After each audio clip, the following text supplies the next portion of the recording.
श्रीगुरुभ्यो नमः। हरि ओम्। श्रीमहागणाधिपतये नमः। श्रीमहासरस्वत्यै नमः। श्रीगुरुभ्यो नमः। हरि ओम्। जगतं पितरं वन्दे पार्वती परमेश्वरं। సర్వం శ్రీ అంబికానుగ్రహకటాక్షవలసిద్ధం. ప్రతి ఒక్కరికి కూడా ఈ పరాభావన సంవత్సరంలో అనేకమైనటువంటి ఇబ్బందులు చవిచూసి ఈ సంవత్సరమన్నా సరే నా యొక్క స్థితి మారుతోందా, మారడం లేదా, నేను ఏ విధంగా స్థిరపడగలుగుతాను అనేటువంటి సందేహం ఉన్నవారు, ఈ సంవత్సరమన్నా నా జాతకం మారితే నేనంటూ ప్రూవ్ చేసుకోవడానికి అవకాశాలు ఎక్కడన్నా కలుగుతాయా అనే ఆలోచన ఉన్న వాళ్ళకి మనం మేషం మొదలు పెట్టుకుని మీనరాశి వరకు కూడా ఏ విధంగా వారి యొక్క జాతక ప్రభావాలు ఉండబోతున్నాయి, ఎవరి యొక్క జాతకంలో ఆదాయ వ్యయ రాజపూజ్య అవమానాలు ఏ విధంగా ఉండబోతున్నాయి అనేటువంటివి గోచార రీత్యా వారి వారి ఫలితాలని వివరించి చెప్పడం జరుగుతుంది. క్షుప్తంగా ఆదాయ వ్యయ రాజపూజ్య అవమానాలు, వారి యొక్క స్థితిగతులు ఈ సంవత్సరం అంతా ఏ విధంగా ఉండబోతోంది అనేది మనం ఇప్పుడు వివరణగా చూద్దాం. పరాభావన సంవత్సరంలో ద్వాదశ రాశుల్లో మిథున రాశి వారి యొక్క ఈ సంవత్సర ఫలితాలు ఏ విధంగా ఉండబోతున్నాయి అనే విషయంలో మొట్టమొదటిగా మిథున రాశి వారి యొక్క ఆదాయ వ్యయాలు రాజపూజ్య అవమానాల గురించి మనం చర్చించుకుంటే, వీరి ఆదాయం 8, వ్యయం 11, రాజపూజ్యాలు 1, అవమానాలు 7. అనగా ఈ మిథున రాశి వారు ఎక్కువ శాతము నలుగురిలో కూడా మీరు మాట్లాడేటువంటి మాటలో ఉన్నటువంటి అపార్థాన్ని తీసుకుంటారు తప్ప సత్యాన్ని ఎవరు గ్రహించరు. జనులందరూ కూడా మోసం చేసే వాళ్ళని నమ్ముతారు. నేనొక్కని నిజాయితీగా ఉంటే సరిపోదు, సమాజంలో మార్పు ఉంటే నేను మారతాను అని మీ యొక్క ఆలోచన ద్వారా మార్చేసుకోవడం అనేది జరుగుతుంటుంది. ఆర్థికంగా నిలబడదాము అనుకున్న ప్రతిసారి కూడా మీకు కొన్ని ఇబ్బందులు అయితే కలుగుతున్నాయి. ఈ సంవత్సర ప్రథమాంకంలో అంటే ఆగస్టు వరకు కూడా మీరు ఆర్థికంగా నిలబడేటువంటి సూచన ఎక్కడా కనిపించడం లేదు. ద్వితీయాంకంలో కాస్త నిలబడతారు. స్థిరాస్తులు కానీ, పొలాలు కానీ, ఫ్లాట్లు కానీ ఏదన్నా కొనుగోలు చేసే ఉద్దేశం ఉంటే కనుక ప్రథమాంకంలో మీరు పెట్టుబడులు పెట్టండి. కొంచెం కాకపోతే కొంచెమైనా మీకు కలిసి వచ్చేటువంటి సూచనగా చెప్పవచ్చు. విద్యార్థులకు జ్ఞాపక శక్తి పెరుగుతుంది. అనుకున్నటువంటి విధంగా మీకు ఉత్తీర్ణులు అవుతూ జరుగుతుంది. నిరుద్యోగులు మాత్రం అక్టోబర్ తర్వాత ఉద్యోగం కలిగేటువంటి అవకాశం లభిస్తుంది తప్ప అక్టోబర్ ముందు వరకు కూడా ఉద్యోగం ప్రయత్నాల్లో మీరు చిన్న చిన్న తప్పిదాల వల్ల చివరి వరకు వచ్చి ఆగిపోయేటువంటి సూచనలు కనబడుతున్నాయి. ఇక మిథున రాశి వారు ఆడవారిలో అనేకమైనటువంటి శరీర రుగ్మతలు ఏర్పడుతున్నాయి. డాక్టర్ గారి పర్యవేక్షణలో ఉండడం మంచిది. మిథున రాశిలో ఉన్న వారికి చర్మ వ్యాధులు అనేటువంటి ఎక్కువగా గోచరిస్తున్నాయి. ఈ మిథున రాశి వారు ఈ సంవత్సరంలో బంగారు వెండి ఆభరణాలు అనేటువంటివి మే నుంచి మొదలు పెట్టుకుని ఆగస్టు లోపు కొనుగోలు చేస్తుంటారు. తాత ముత్తాత నుంచి లభించేటువంటి ఆస్తి ఏదైతే ఉందో అది ప్రథమాంకంలో వస్తుంది. ద్వితీయాంకంలో దాన్ని కోల్పోయేటువంటి అవకాశం లభిస్తోంది. పైగా మిథున రాశి వారు మీరు ఎప్పుడు ఎక్కడ అయితే మాకు లొంగుతారు అనేటువంటి శత్రువులు ఎక్కువగా పొంచి ఉండేటువంటి అవకాశమే గోచరిస్తుంది. దీనివల్ల లేనిపోని ఇబ్బందులు కలుగుతున్నాయి. మనకు రానిటువంటి విషయం ఏదైతే ఉందో దాన్ని రాదని మొహమాటంగా ఒప్పుకోండి. అంతేగాని మొహమాటానికి వెళ్ళి నాకు వచ్చు అని మాత్రం మీరు ప్రదర్శన చేస్తే కనుక అబాసు పాలయ్యేటువంటి అవకాశం ఎక్కువగా గోచరిస్తుంది. అది కూడా జూలై నుంచి మొదలు పెట్టుకుని అక్టోబర్ మధ్యలో మీ యొక్క బంధువర్గాలను మిమ్మల్ని విడిచిపెట్టేటువంటి అవకాశం లభిస్తోంది. నీలాపనిందులు ఎక్కువగా కనబడుతున్నాయి. కాబట్టి ఈ మిథున రాశి వారు మీ ఆలోచన ధోరణి, మీ యొక్క వాతావరణాన్ని మార్చుకోండి. ఎప్పుడు వెళ్ళలేని కొన్ని కొత్త ప్రదేశాలకైతే మీరు ఖచ్చితంగా వెళ్ళడం జరుగుతుంది. అంతేకాకుండా ఈ యొక్క స్టాక్ మార్కెట్లో కానీ, రియల్ ఎస్టేట్లో కానీ ధనాన్ని ఎవరైతే వెచ్చిద్దాం అనుకుంటున్నారో వాళ్ళు ద్వితీయాంకంలో వెచ్చించండి. అది కూడా జూలై తర్వాత మీరు పెట్టుబడి పెట్టండి. కొంచెం కాబట్టి కొంచెమైనా కలిసి వచ్చేటువంటి సూచనగా చెప్పవచ్చు. పైగా ఈ మిథున రాశి వారికి పాత బంధాలు ఏవైతే ఉన్నాయో వాటిని ఈ సంవత్సరంలో ఎక్కడా కొనసాగించరు. గతం అని చెప్పి పాత బంధాలను విడిచిపెడతారు. కొత్త స్నేహితుల వల్ల లేనిపోని చెడు అలవాట్లకే గురవుతాం తప్ప వారి వల్ల మీకు కలిసి వచ్చేటువంటి సూచన ఎక్కడా కనిపించడం లేదు. కావున నూతన పరిచయాలు కానీ, కొత్త స్నేహాలను కానీ కొంచెం ఆచితూచి మీరు నిర్ణయం తీసుకోండి. వ్యాపారస్తులకి కాస్త కలిసి వచ్చేటువంటి సూచనగా చెప్పవచ్చు. మీరు పెట్టిన పెట్టుబడి, వచ్చేటువంటి ఖర్చు రెండు సరిపోయి ఒక పావలా మాత్రమే మిగులుతుంది. ఆ ధనాన్ని కూడా మీరు ఇది పెద్ద లాభం కాదు, దీన్ని మనం సేవింగ్లో చేయాలి అని చెప్పి వచ్చినటువంటి ధనం రూపాయి అయినా ₹10 అయినా దాన్ని సేవింగ్లోనే పెడతారు తప్ప ఎట్టి పరిస్థితుల్లోనూ ఇది లాభం అనేటువంటి మాట మీ నోట రాదు. పైగా ఈ మిథున రాశి వారికి ఆరోగ్యం విషయంలో కొంచెం జాగ్రత్తగా ఉండాలి. చర్మ వ్యాధులు ఎక్కువగా ప్రబలేటువంటి అవకాశం లభిస్తుంది. ఈ మిథున రాశిలో వారు మీకు అత్యంత సన్నిహితులను కోల్పోయేటువంటి అవకాశం లభిస్తుంది. కోర్టు సంబంధిత వ్యవస్థలు ఏవైతే ఉన్నాయో అవి ప్రథమాంకంలో పూర్తయిపోతాయి.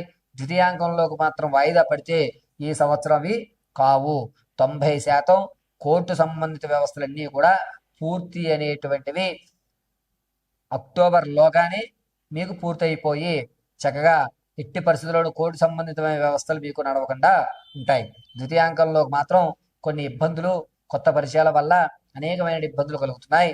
కాబట్టి ఈ మిథున రాశి వారు కొంచెం ఆచితూచి సంభాషించేటప్పుడు చూసుకోవాలి. ప్రతి నిత్యము కూడా ఈశ్వరారాధన చేయండి, ఈశ్వర అనుగ్రహం కలుగుతుంది. నేను ఇప్పుడు చెప్పేటువంటి ప్రతి రాశి ఫలితము కూడా గోచార రీత్యా మాత్రమే తెలియజేయడం జరిగింది. వ్యక్తిగతంగా మీ జాతకాన్ని తెలుసుకోవడానికి కింద స్క్రోల్ అవుతున్న నెంబర్ని సంప్రదించండి.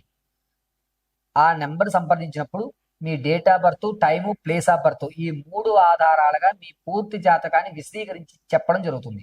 ఒకవేళ మీకు డేట్ ఆఫ్ బర్త్లో కానీ, టైంలో కానీ, ప్రదేశంలో కానీ ఏదన్నా తెలియకపోతే మీ ఫోటోను మాకు వాట్సాప్ చేయడం, మేము అడిగేటువంటి 3 ప్రశ్నలకు మీరు సమాధానం చెప్పడం వల్ల ఆ గణాంక పరిమాణాన్ని బట్టి మీ జాతకాన్ని విశదీకరించి వివరించి చెప్పడం జరుగుతుంది.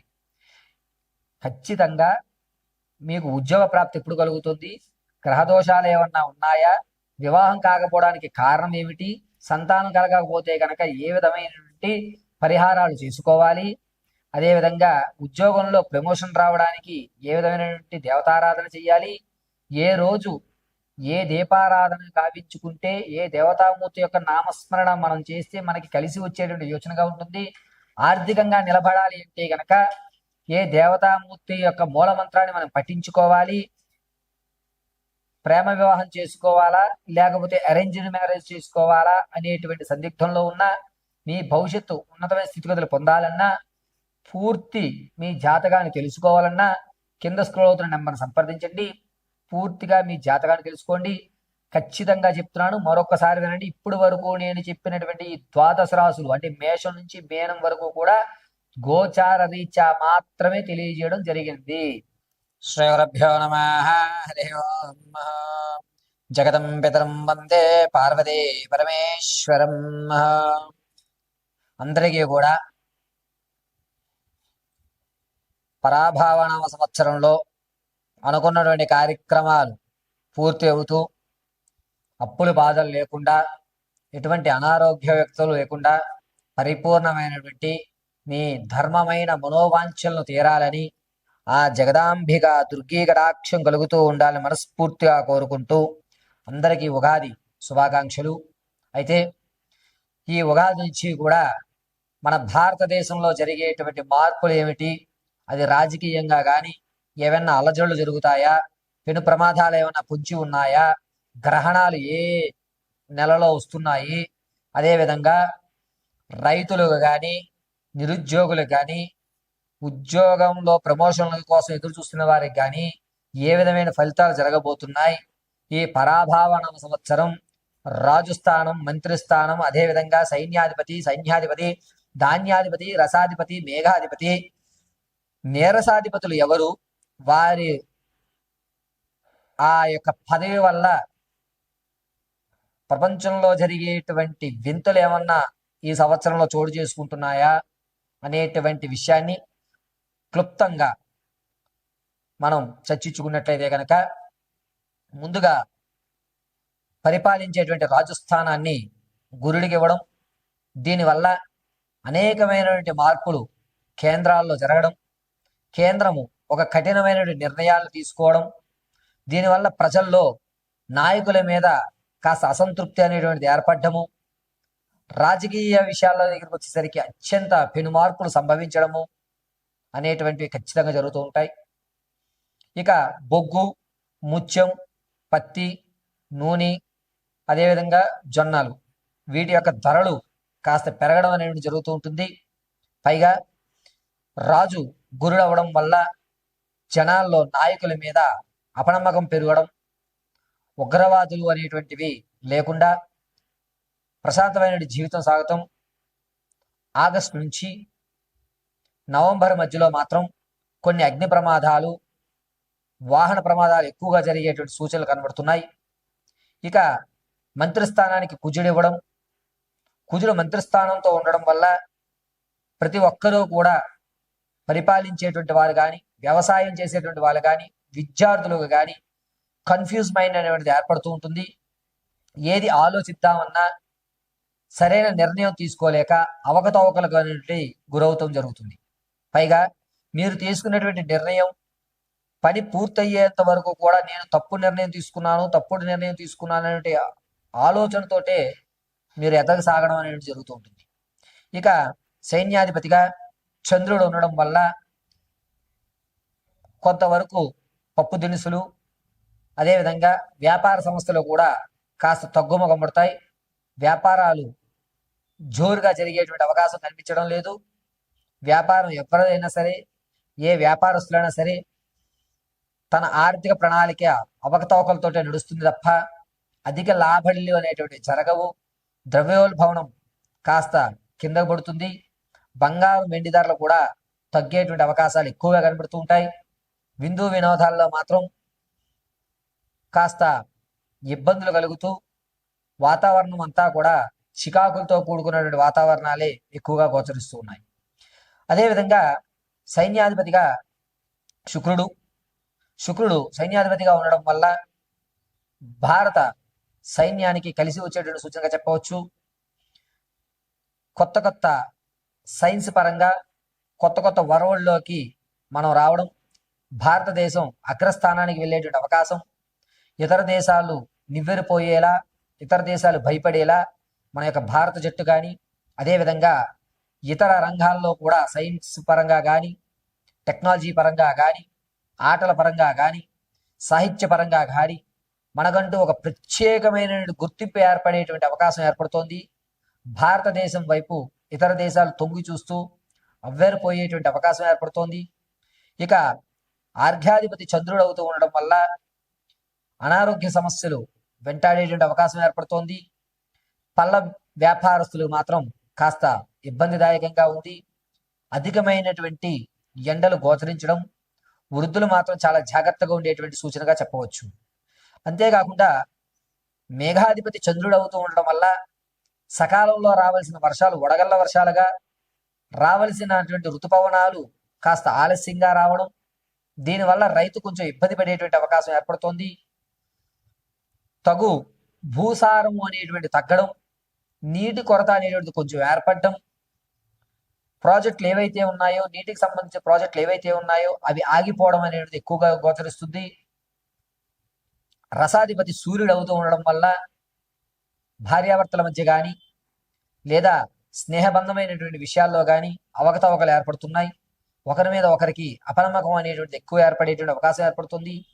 మనుషుల మధ్య కల్మషం అనేటువంటిది జూలై నుంచి ప్రారంభమయ్యి నవంబర్ వరకు కూడా ఎవరిని పూర్తిగా నమ్మేటువంటి గోచరం ఎక్కడక్కడ గోచరించడం లేదు. ఇక నీరసాధిపతి గురుడు అవ్వడం వల్ల పెద్ద పెద్ద ఇండస్ట్రీస్ ఏవైతే ఉన్నాయో వాటిలో అగ్ని ప్రమాదాలు ఎక్కువగా జరిగేటువంటి వ్యవస్థ జరుగుతోంది. రైలు ప్రమాదం కూడా ఎక్కువగా జరిగేటువంటి ధోరణులు ఎక్కువగా కనబడుతున్నాయి. ప్రయాణాలు చేసేటప్పుడు చాలా జాగ్రత్తగా ఉండాలి. ముఖ్యంగా ఈ గనుల్లో పనిచేసే వాళ్ళు కానీ, అదేవిధంగా చిన్న చిన్న వర్తకాలు పెట్టుకునేటువంటి వారు, అంటే రోడ్డు పక్కన టెంట్లు వేసి సామాగ్రి అమ్ముకునేటువంటి వారు కొంచెం జాగ్రత్తగా ఉండాలి. పెను ప్రమాదాలు ఎక్కువగా ఉన్నాయి. ఈ ప్రమాదాలన్నీ కూడా గనుల్లో కానీ ఇక్కడ కానీ జరిగేటువంటి ప్రమాదాలు ఎక్కువ కూడా ఏప్రిల్ 18వ తారీఖు నుంచి ప్రారంభమయ్యి జూలై 24 వరకు కూడా ఈ గనుల్లో కొన్ని ఇబ్బందులు కలగడం, ప్రభుత్వ శాఖల్లో కూడా అనూహ్యంగా బిల్డింగులు కూలడం కానీ కుంచుకుపోవడం అనేటువంటి వ్యవస్థ ఎక్కువగా గోచరిస్తుంది. ఇక ఈ సంవత్సరంలో ఎట్టి పరిస్థితుల్లోనూ ఏ మాసంలో కూడా గ్రహణాలు మన భారతదేశంలో కనిపించవు. ఈ పరాభావన సంవత్సరంలో 3 గ్రహణాలు మనకి గోచరిస్తున్నాయి. అందులో మొట్టమొదటిది ఆగస్టు 12వ తారీఖున సంపూర్ణ సూర్యగ్రహణం. 27వ తారీఖున చంద్రగ్రహణం, ఫిబ్రవరి 6, 2027లో సూర్యగ్రహణం గోచరిస్తోంది. ఈ 3 గ్రహాలు కూడా మన యొక్క భారతదేశంలో కనిపించవు కాబట్టి ఈ సంవత్సరం గ్రహణాలు లేవని మాత్రం మనం చెప్పుకోవచ్చు. ఇక మోడాలు అనేటువంటివి, గురుమోడవి జూలై 15వ తారీఖు నుంచి ప్రారంభమవుతుంది. ఈ మోడవి చాలా తక్కువ రోజులే ఉంటుంది. దీనివల్ల ఎక్కడా కూడా ఇబ్బందులు కలిగేటువంటి అవకాశం లేదు. ఈ గురుమూఢమి, శుక్రమూఢములు కూడా ఆగస్టు నెలలో, జూలై నెలలోనే గోచరిస్తున్నాయి. ఈ ఆగస్ట్, జూలై ఈ 2 నెలల్లో కూడా మూడాలు అనేటువంటి చాలా తక్కువ ఏర్పడుతూ ఉండడం వల్ల వివాహాది శుభ కార్యక్రమాలకి జూలై, ఆగస్టు మంచి రోజులు కాదు అని మనం చెప్పుకోవచ్చు.